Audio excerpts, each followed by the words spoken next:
Oh, hey, Mark Carney, your behavior with the Parliamentary Budget Officer looks a little familiar. You're fired. You're fired. You're fired. You're fired. You're fired. You're fired. You're fired. You're fired. You're fired. You're fired. You're fired. Huh. I wonder who is the real person that looks a lot like Donald Trump. And when it was 30.8, it was never going to go higher than that. That was kind of their commitment. And here we are in the table here. It's 41.7, increasing to 43.7. Again, how alarming is that for the average Canadian, for the taxpayer? Because there is only one taxpayer, right? I'll hazard a response. It should be very alarming, right? These are, I don't know, I think I use the words in French, and which the translators probably got really well, like stupefying, shocking, right? This is not, like, it's not a funny fiscal outlook. It's a really serious fiscal outlook. And we don't lightly use the word unsustainable, right?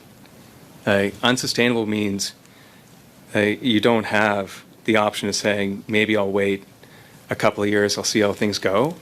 It means if you don't change, this is done, right? So it's very serious. And I think, as anyone who's managed a household budget knows, if you sit down at the end of the month and you don't have enough money to pay your bills, and it happens month after month after month, you know that something's going to break. Let's talk about it. Let's go. Welcome to Bakes on Things. Welcome back to Bakes on Things. It's your weekend wrap. It is Saturday. It is here. Get your coffee, get your tea. Let's go. Mark Carney has crossed a line this week that should make every single Canadian, no matter how you vote, sit up straight and ask, okay, what is going on here? Maybe it's time to ask yourself one question.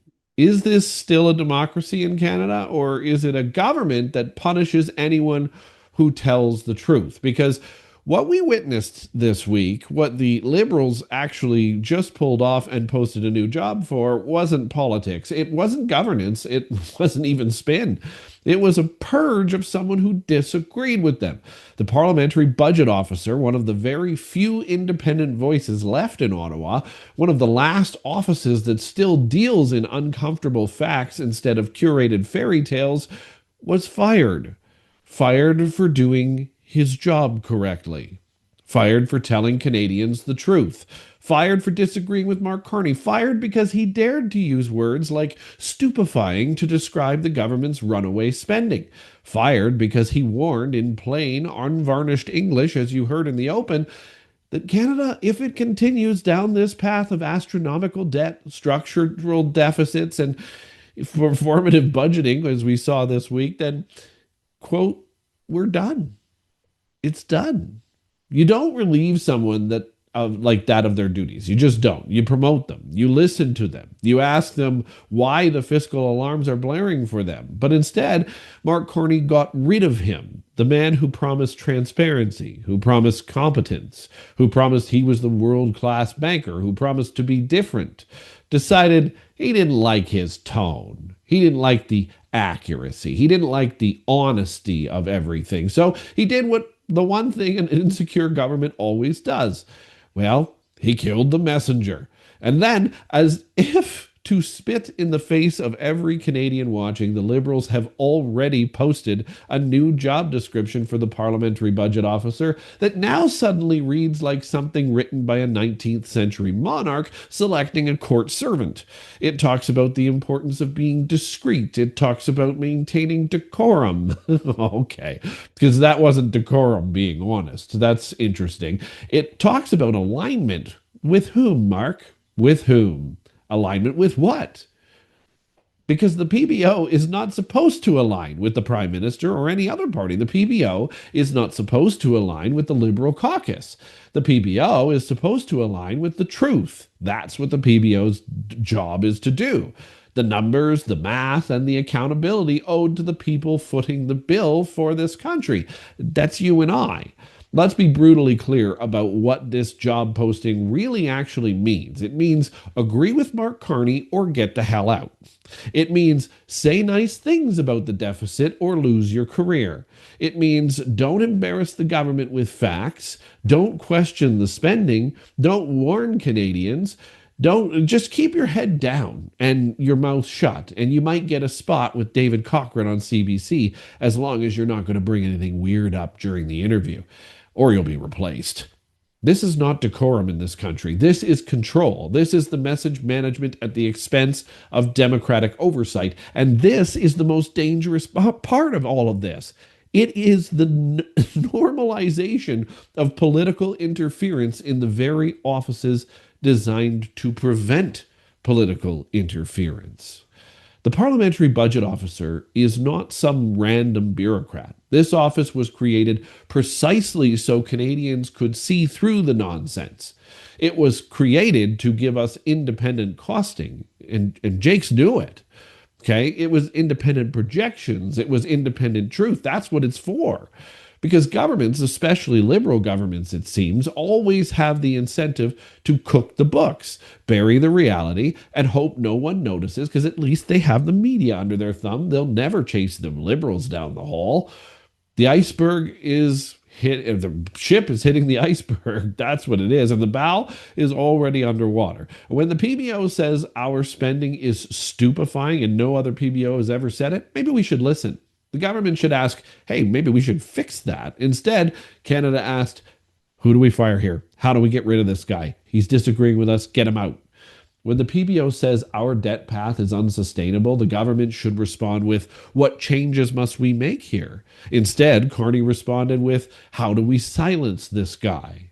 And when the PBO says things like, we're potentially done if we don't fix this, if nothing changes, then the government should say, then let's start to work on change. Instead, Carney decided, then let's change the PBO. This is not okay. And people need to start waking up to this really, really fast, because this is not democracy. It's not leadership at all. This is not accountability. It's cowardice. It's weaponized cowardice. But of course, this is the liberal way. This is how they treat anyone who doesn't bend the knee. Scientists, watchdogs, whistleblowers, MPs who wander off message, civil servants who refuse to fudge the numbers, journalists who bother to ask a real question. They punish, they threaten, they isolate, and eventually, as we've now seen, they fire. Well, that's crazy, because that's communism. Because the truth threatens their survival. It undermines the narrative. It exposes the fantasy economics that they've drummed up in their budget and they've been peddling here for months. That everything is fine, that deficits magically pay for themselves, that international applause matters more than domestic collapse. And let's talk about why this PBO was such a problem for them. He was honest. It's because he did something unforgivable in the liberal world, in liberal Ottawa. He told Canadians the actual state of our country and our finances. He showed us that the country is drowning in debt. He did what the mainstream media won't do. He explained that interest payments are spiraling to levels we have never seen in Canadian history. He revealed that the government's own projections fall apart under scrutiny.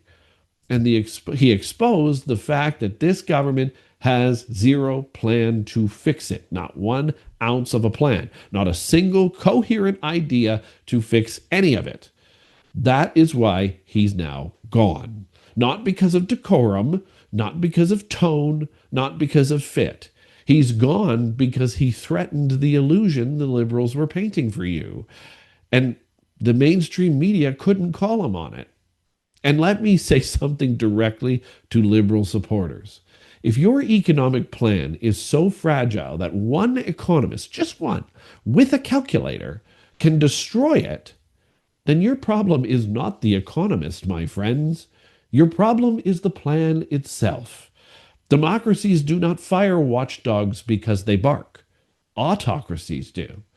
So now we have a government here that borrows $80 billion a year, spends without accountability whatsoever, hides the real numbers that actually would bring the budget to what it truly is, manipulates the budget process in the interim, and fires the one person who dares to warn the public that the math doesn't seem to be working here.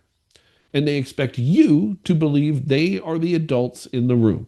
They expect you to trust them with the future. They expect you to re-elect them again when this government eventually falls, because they've mastered the performance of governing, but not the action of it.